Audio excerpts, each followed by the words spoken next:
It's right there. Yeah, it's so rad. And then, Hey, everybody. oh Nice yeah, to meet this is you. the crew. That's right. Forgot about Hey, that. how you doing? Here's everybody. Oh my God. And He's my boy. here he is. Yeah, this is so fucking rad. Oh my God. We arrived in Denver. What a magical journey it was. 13 and a half hour drive. Nick slept the most of the way. I got to stay awake. I don't know what was going on with me, but my stomach was rumbling. I had to stop a lot to take very painful hot shits. I don't know if you've ever had that before. It could be because of my diet. I'm not entirely sure. Maybe Red Bull and lack of sleep isn't a great combination for your gut. But needless to say, hot shits and a long drive. That's chapter 1. Hot shits and a long drive. Is the light on the camera or the mic going? It's blue, yeah. I got a powdered donuts and I was wiping my hands, and it just absolutely will not come off.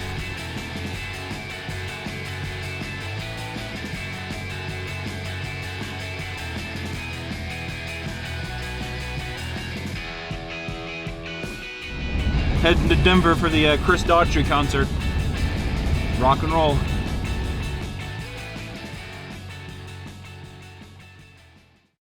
A brisk 13 and a half hour drive. A breeze, as it were. Here we are the next day, and we're leaving in 3 hours. So, you know, it's a quick turnaround. It's a fun time. But it was all to retrieve a heirloom, to complete a quest that has been a year-long, I guess, hurdle for both the artist and I. And it was cool, man. It was cool to see this treasure in person. But I guess before I get into that, I kind of want to talk about why we're here, which would be Monster Lab. I feel like every time that I bring up Monster Lab, I always want to say, do you remember that? Even though it's only been done for 2 months, it feels like a lifetime ago. It's very odd. In 2020, I had this vision, this epiphany, where I was like, man, I'm doing these YouTube parodies all the time, and I don't really have any of my own characters. And I had this character from when I worked back in Bushwick, Brooklyn, on this Facebook watch show. I would stay after work, and I'd make these very small 30-second shorts called Monster Lab, where it was just about a guy who, made monsters. It was very simple. Whenever I was revisiting that for 2020, I was like, this could be a show. I think that this could be something that I could make independently. So then I decided to do the Kickstarter. In the grand scheme of things, $100,000, I felt like I was robbing people. It felt wrong to ask for that much money. But I should have asked for way more, because to give perspective, a small show, first-time show, will cost $600,000 to $700,000 for a season, typically. That's like usually like your 11-minute range, like kind of like an Adult Swim show that's not 22 minutes. I guess what I'm trying to get at is that it was so economical and so boot to throat that as soon as we started, it was this whirlwind of trying to make sure that we're staying on schedule, trying to make sure that we're not torturing these artists and stuff, because a lot of people, a lot of the team, almost, I would say, 90% of the team were friends of mine who were working on the show for, like, industry professionals that are not getting industry rates. It was definitely like a buddy rate or independent kind of rate that I am grateful for. Monster Lab was almost made indirectly out of me searching and looking for a deep-rooted respect amongst the community of animators that maybe even I looked up to, which is case one of maybe why this series was made for the wrong reasons. So the thought process behind making it was, I think, inherently flawed. It was to try to stop my imposter syndrome of feeling like I don't fit in on the platform, or that I feel like I'm like this laughing stock, or I'm not making of anything worth of substance, which I think were all things that I believe. I think I still believe it in a way, And I was like, if I do this kind of thing and fuck the one episode thing, I'm going to do an entire season arc with a story, because I want to show that I could tell a story. And what ended up happening was I bit off way more than I could chew, and it humbled me to an unbelievable regard. I think visually Monster Lab is amazing. I think if you looked at episode 1 versus the last episode, episode 8, you will see how tight the team got, and how we were so laser focused on this 20-minute long epic And I think that it was all in a pursuit to just try to make the best thing possible.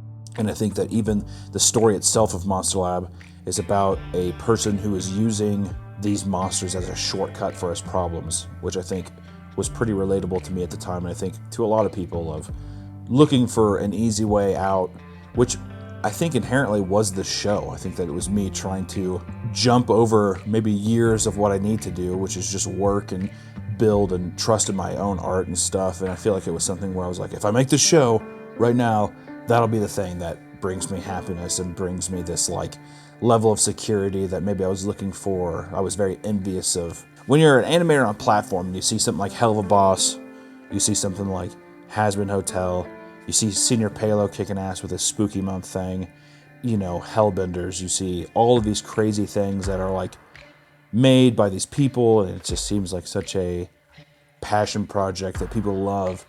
I feel like you get worried that you're maybe not doing something on that level, that you're not achieving that kind of thing that has that substance or that heart that is what makes people stay around. As an artist, I just want to keep growing. I don't want to feel like I'm just making the same thing over and over again, which maybe I thought I was doing. But inherently, the show was made to try and gain respect from maybe those people, or maybe from myself, or envious of the fan bases, scared of losing everything. It was made not from the heart, but from anxious necessity. And creating a season or a series out of a show based around fear and your imposter syndrome probably isn't the best gamble to put all your chips on.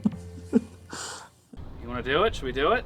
I'm ready, man. You ready to do it? I'm jazzed up. All I'm right. ready. Well, welcome to the KreatureKid shop first. I contacted Adam, KreatureKid, when I saw his Grunkle Stan bust. He did that head for Alex Hirsch, and I was like, oh my god, that's so fucking cool. And I commission painters all the time. I love getting other artists' work. It's like so fucking inspiring. If you ever see an artist that you like, ask him for a commission, man. I'm telling you, it like brings so much fucking joy and like just like love into your house. But I was like, hey, we're doing this show right now, and I feel like I want this bust of his head as well as like just to commemorate the show.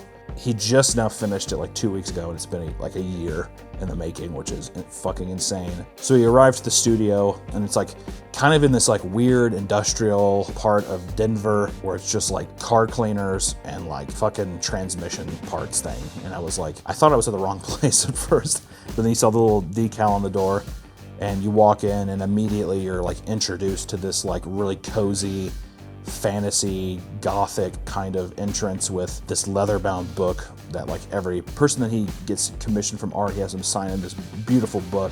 Craig McCracken, the showrunner of Powerpuff Girls, commissioned a Mojo Jojo piece for his office as well. And then right there's this fucking amazing traditional Mojo Jojo piece of art. Like just in this entryway, I'm blown away. And then we look to his right, and there's this fucking weird taxidermy gothic antique shop that's his studio. It looks like it's a set to a film. I don't know, he told me this very haunting story about how he paid a crying woman for his desk in there. That's going to be an interview that you can watch sometime. But it's like, you could just tell the like magic of this shop. And he leads me out to the shop floor and stuff, and then there's cats. Oh my god. There he is. Holy shit. Oh my god, he's so great. Holy shit, look at him. God, you guys absolutely fucking killed this. Holy shit. Oh my god. And it was like getting hit with emotion. It was like, I kept comparing it to like a father that just got out of prison and hasn't seen his son until now, and is like he's kind of grown already. But it was like meeting my child for the first time. Can I touch him? Yeah. Can I go and talk? Oh my god. Yeah. And it was just so unbelievably emotional. Like, I think that was just sitting there being like, this is the actual end to Monster Lab. This is like, I guess, the closure that I needed as the final thing that's been looming over me still, because in my mind I still feel like Monster Lab is alive. Now I have this physical piece that is a trophy to this thing that I did at a time in my life that I tried to accomplish. We sat out, we did it. Regardless of its success, regardless of its reception or anything about it, it is something that we did that we should be proud of, and that I am proud of, and that it is this relic that gets to be with me forever, that is a symbol of a time in my life where I took a risk, a time in my life where I was being as creative as I possibly could and evolving, and I think that I'll cherish that forever. Oh my God. I'm at a fucking loss for words. Like, seriously, it's like, it's breathtaking. It's just everything that I could have wanted and more. You guys did seriously a fantastic job. I can't fucking believe it. Thank you from the bottom of my heart, for real. It's amazing. Just because people might not flock in droves, maybe it's not the most popular thing in the world, doesn't mean you shouldn't make art for yourself, for your friends, for the people that want to see it, for the people that want to support you, and most importantly, make work for yourself that you truly love and that you want to explore and put yourself out there to be criticized, to be judged, because I think inherently it makes you a stronger person. And I think moving forward, this will always be the cornerstone thing that I revert back to and be able to compare it to. With every new project that is long-standing, with every new idea that I have, it will always be compared to the fucking biblically large project that was Monster Lab. And if you watched it along the way, I guess I just gotta say thank you so much. Hi, I'm Kristin Dalleske, and I was the costumer for this project. So my name is Miles Berwick. I'm one of the designers here at KreatureKid. I specifically worked on the gloves and little beast that he holds, the little flashlight he holds here. I'm Calico, I'm the welder and Moldmaker. My name is Mariah Keirns, and on Cats I got the pleasure of doing the painstaking process of punching all of his hair, well, most of his hair. So my name is Gus Williams. So most of what I do at KreatureKid is actually animatronics work. I'm Madi. I do all the video producing here at KreatureKid. Yeah. I'm Matt.